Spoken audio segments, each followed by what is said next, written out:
नमस्कार, मैं हूँ रागिनी और आप देख रहे हैं RNN न्यूज। आइए नजर डालते हैं इस वक्त की बड़ी खबर पर। ऑपरेशन सिंदूर के दौरान जब भारत ने सीमा पार आतंकी ठिकानों और पाकिस्तानी सेना पर सटीक प्रहार किए, तब पूरी दुनिया ने भारत की सैन्य ताकत को नए नजरिए से देखा। इस ऑपरेशन में जहां ब्रह्मोस मिसाइल ने अपना लोहा मनवाया, वहीं एक और स्वदेशी हथियार ने सभी को चौंका दिया। DRDO द्वारा विकसित आकाश तीर एयर डिफेंस सिस्टम। आकाश तीर एक पूरी तरह से automated mobile air defence control and reporting system है, जिसे DRDO ने भारतीय सेना के लिए खास तौर पर तैयार किया है।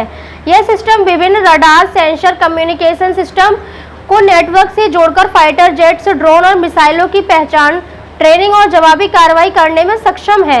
ऑपरेशन सिंदूर में इसे आकाश तीर सिस्टम ने तुर्की निर्मित ड्रोन को महज चंद सेकंड में मार गिराया, जिसे देखकर विदेशी विशेषज्ञ तक हैरान रह गए। DRDO प्रमुख ने क्या कहा?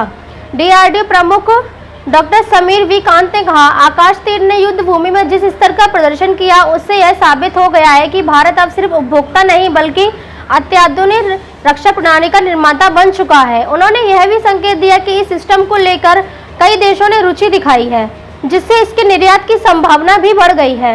DRDO प्रमुख ने आगे कहा कि भारत रक्षा क्षेत्र में आत्मनिर्भर बनने की ओर तेजी से अग्रसर है। उन्होंने बताया कि आकाश तीर जैसे सिस्टम अब भारत की पहली रक्षात्मक लाइन बनेंगे।